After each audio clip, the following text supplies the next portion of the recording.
You have tuned into the Monica Brant Show, and I am your host, Monica. And I'm so excited about my guest today. You know, there's this industry has allowed me to meet some really amazing people throughout all of the years. So I've been doing this since the early '90s, and I've just had really great experiences meeting people from all over the world, and big names, people that have had these legendary athletic careers, some people that have helped create the industry, from big names to industry names to nutritionists and scientists. And so the show has really evolved almost in 2 years now. I've been doing the show for almost 2 years, and it's been such a joy to be able to go back into my kind of Rolodex. If some of you younger people may not know what the Rolodex is, but the Rolodex of people that I've met, and really bring a lot of different people here to the show and share with you, the viewers, who these people are, what makes them legendary, what makes them inspiring, what makes them special. And everyone that I've had on, men and women both, have such amazing stories. And my guest today she fits into this whole category of legendary, amazing, inspiring. Oh gosh, I just got a little choked up talking about her being inspiring. And I actually have a really cool story about how we got to know one another a little bit tighter a few years ago. And so I just, I know that her story is going to inspire you. It's going to motivate you. And you may know her already. And those of you that don't are going to fall in love with her, just like I have. And I'm so thankful today to have on Barbie Thomas on the Monica Brant Show. So welcome to the Monica Brant Show, Barbie. Hi, sweetheart. Hi, thanks for inviting me. Well, thank you for carving out some time to be here and to visit. And you look beautiful. I love your hair. It looks so cute and all like the beachy curls. And thank you again for taking time today. This is going to be a really special interview. And, when I was just introducing you, I got a little choked up talking about how inspiring you are. And I'm sure you hear that a lot, but I can't wait to share your story and what you're doing now, because I know we haven't had a chance to really talk in a few years. And so my first question to you is, how has this whole crazy 2020, 2021, and now 2022, what are the challenges and what are some of the accomplishments that you have faced within these couple of years? I mean, I've survived, so I guess that's a plus. The mask thing was a little bit of a challenge during that time, mainly because I use my mouth a lot for things, sometimes to pick up things and whatever, but that was a little bit of a challenge, but I survived and got through it. I think I've had COVID twice now. I never did get tested, but lost my taste and smell and all that good stuff. Not fun, but I've had worse illnesses. So right. Well, I had COVID last August and lost my sense of smell and taste as well, but all came back, and I guess our immune system is stronger for it. Right. Yeah, systems are working, that's for sure. Right.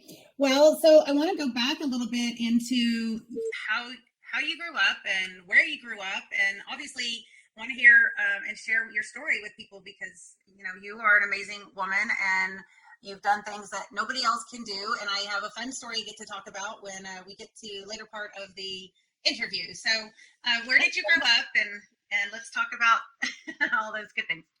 I grew up in Texas, actually, in the Houston area. Okay. No wonder we get along so well. Yeah, girls. I didn't move to Arizona until '94 after I graduated high school, and came here to go to college and did that for a little while, and then got married, had kids, and all that good stuff. So. And let's kind of dive back into your childhood and the tragedy that has. What I was thinking today when I was okay, let me just start this over. There's so many times that I'm doing something and then you come to mind. Uh-oh. I mean, in a way that it's just like, and I'm sure you've heard this. It's like you take for granted things sometimes, just doing my makeup today. And I was thinking about you getting ready and, the struggles and the things that you go through to do the normal things. And, but yet, I have a cool story of you being here in Texas, and like, you blew me away with all the things that you are able to do. Just, and it's just, there are a lot of times over these last few years since I've met you in person and get to spend time with you when you came to the retreat, that I've just thought about you. So let's go back and talk about how, you've lost your arms, like, because your tragedy has, in my opinion, turned to triumph.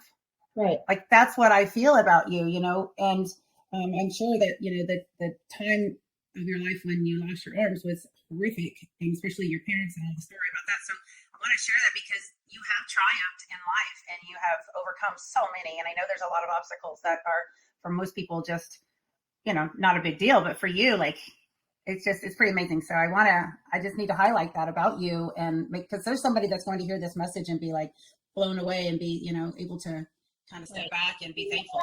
We all have our tragedies and our obstacles, and it's just what we choose to do with them. Are we going to sit around and let it get the best of us and destroy us, or are we going to turn it around somehow? And I think you were such a child. You were so young when this happened, so it's something that you grew up with, having to figure this out. And at the young age, you didn't know that you would have to really be triumphing, right? Like, you didn't know that. You just had parents that instilled that in you. So I want to kind of talk about that. Yeah, that's what I say. I think a big part of it is my parents, because they didn't let me,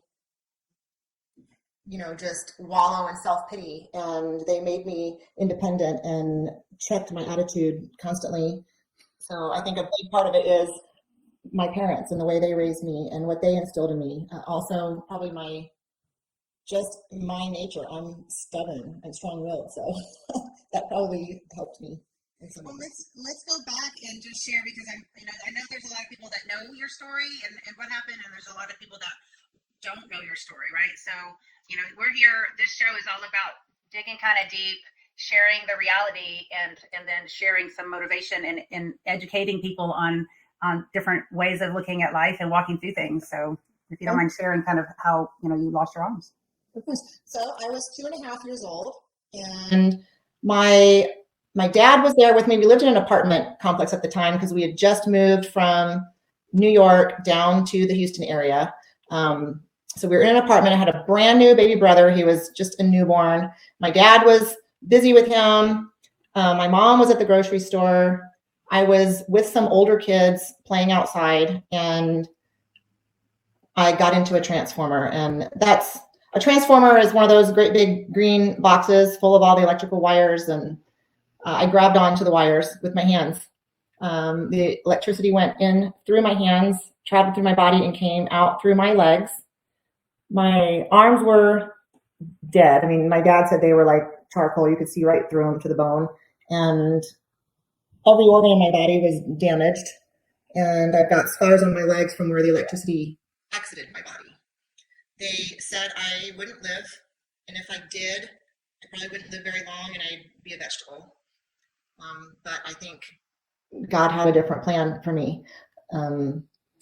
They said my rubber sole tennis shoes saved my life, which I think is probably true, obviously. But I also think God had a hand in that, because he had a purpose for me. Mm-hmm. And so I did live. And, I had a lot of people praying for me, a lot of people coming to the hospital and praying for me, a lot of people fasting for me. We had people sending cards and stuff from all over the world. I even got to meet, kind of a cool story. When I was in high school, I went to Livingstone's Christian school in Alvin, Texas. And one of my friends there, her name is Tiffany. I'm still friends with her. And I guess her mom was someone that, she never even knew me when I was 2.5, but she heard about my accident on the news. And I guess she actually came to the hospital and prayed, and she fasted for a long time for me. And then I ended up in high school with her daughter, and we became friends. So wow, story. Yeah, that's a beautiful story. So you were 2 years old, 2.5, and you were out playing with other children, right? Older kids. Yeah, older kids were. I mean, where you said your dad was around. Did he know you? Did he know you were outside? Yeah, and I was kind of in and out, and I was right there. Before people start letting their minds go crazy and want to blame him. No. I mean, he had, a newborn baby he was contending with, and me in and out. and accidents happen. Absolutely. And 2-year-olds are quick. So I absolutely do not blame him because accidents do happen. I know he doesn't like talking about it a lot, which I understand.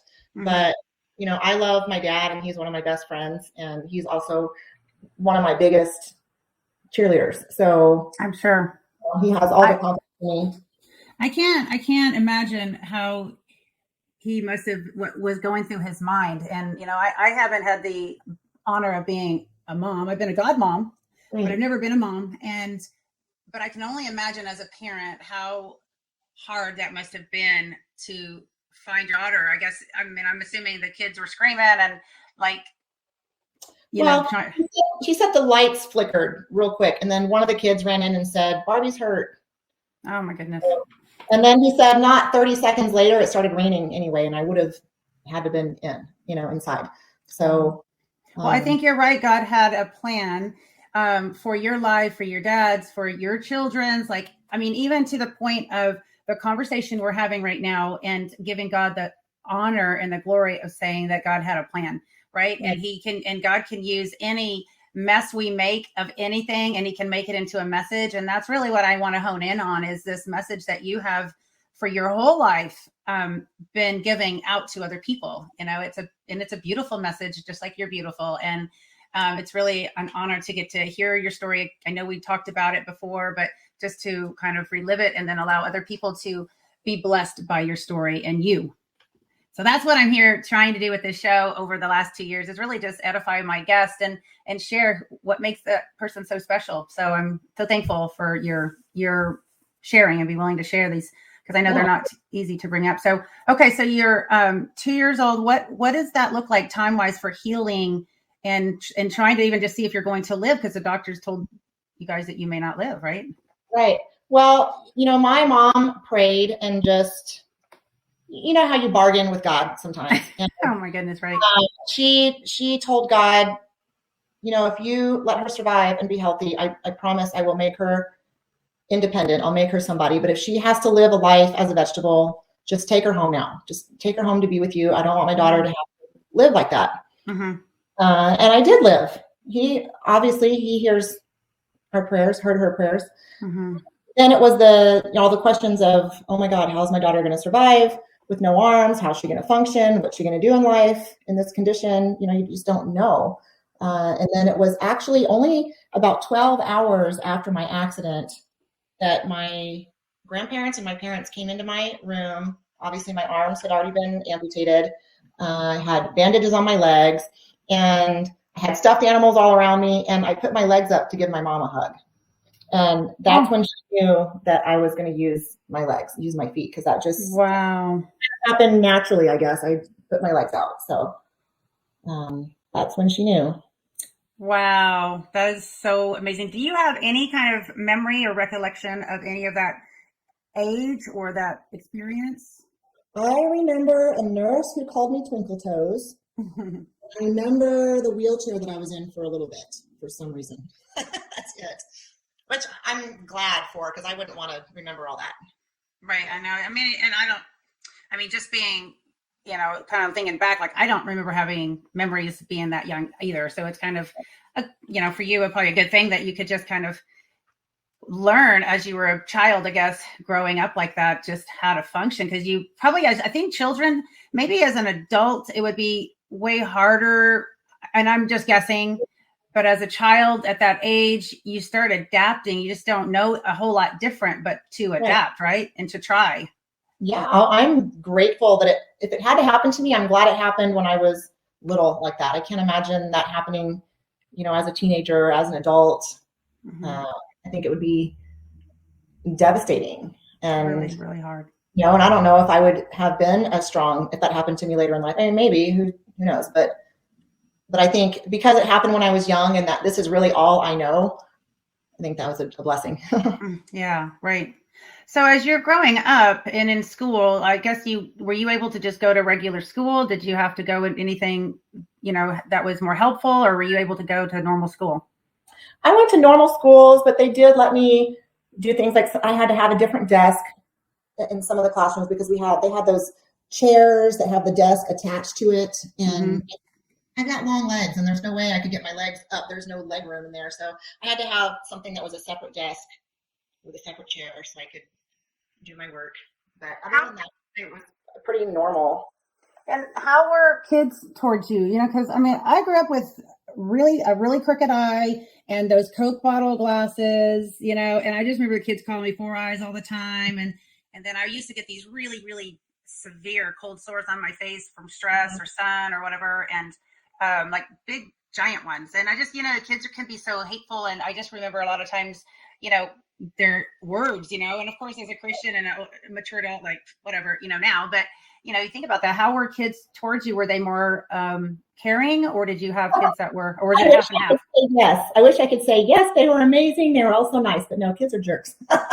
And I mean, kids are going to make fun of other kids for every reason under the sun. Looking back now, I know it wasn't just me. They're like that with everyone. Doesn't matter. They'll find every reason, like you said, your glasses, or you know, your ears are too big, your nose is too big, or you've got freckles, or you're too fat, too skinny, too tall, too whatever. Kids will find anything to pick on other kids for. So yeah, it was the same with me. And there were kids who were mean, and then there were kids who were nice. You know, right. I mean, I had some good friends, and then of course there were the total jerks too. So just had to just, you know, learn to deal with that. I think I grew a pretty thick skin because of it.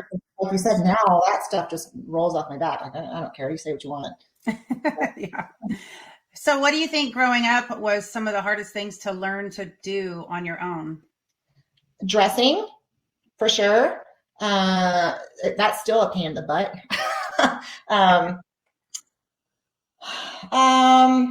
As a teenager, doing my hair, and that caused many fights between my mom and I, because I never liked the way she fixed my hair.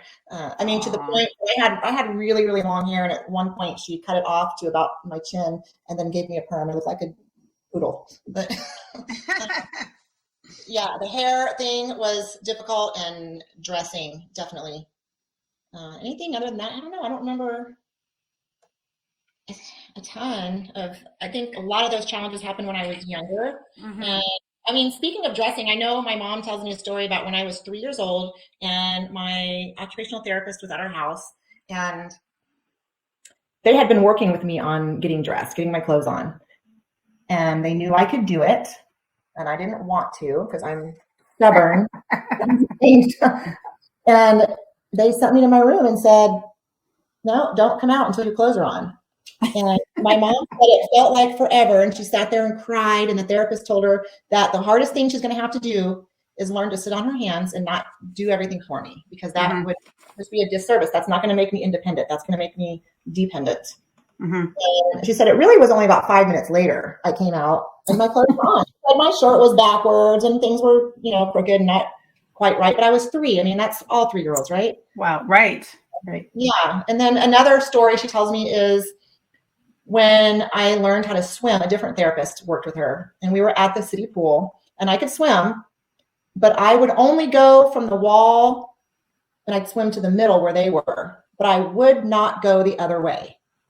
And it was shallow. I could have stood right up. It was shallow. But instead, I wanted to kick and scream and carry on and pitch a fit in the middle of the pool. Everyone was looking at my mom, wanting to help me, thinking she's the most horrible mom of all because she wouldn't, you know, save me. Well, I could stand up if I thought about it, you know. Yeah. They said, no, you know how to swim. You swim to the wall, and then you can get out. Finally, I did. I swam to the wall and got out, and they're busy talking. And then they looked around. Where's Barbie? I was climbing the stairs on the high dive. Oh my gosh. So they just went over there and, you know, looked up at me and waited, and I jumped right in and then swam to the side and got out and went up again. How old were you? Oh, I think I was like 4 or so, 5 maybe. Oh my gosh. Just think of all the things you had to do, like be brave, and it just created this sense of adventure and determination and all these. I mean, just like you're still doing today. Like, I mean, I go out of airplanes now, so yeah, oh my gosh. So how is swimming? Because I mean, I'm not I can water ski all day long and I can tread water, but like I don't like to swim for a purpose, and I grew up in the lake, so swimming, I get it. They threw us in when we were kids and you're, water skiing before you could walk kind of thing. But, Right. but so how is swimming for you? Like, cause I feel like if I didn't have use of my arms, I feel like I would just go like, My dad used to call me a torpedo because I always had like just the, like a wake behind me. But swimming was fine. I mean, I was on swim team for a long time and wow, I used to just kick butt and just, kick for sure. everyone, yeah. When I was younger, then as the other kids got older and their arms got stronger, then, they became a lot faster. And then I was not winning anymore, but I still loved it. And I still would go and swim laps all the time. I still do once in a while, but man, it destroys my hair. So oh, yeah, the chlorine. the chlorine. So I don't really do that anymore, but I still love it. Every once in a while I will get in. I've got a friend who's got a lap pool, and I'll go get in their pool once in a while and swim just because, man, it feels good. It's good cardio. Mm-hmm. For sure. Yeah. I think because of my eyesight, I think I didn't like to go underwater because I couldn't see real well without my glasses.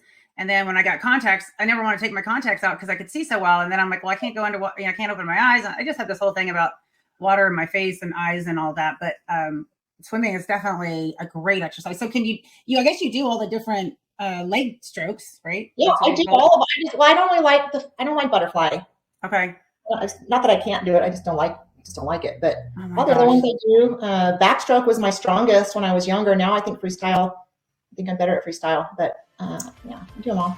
That's so cool. And the little flip turns at the end. I do those too. The what? The flip turns. Yeah. Oh yeah. Very cool. That's awesome.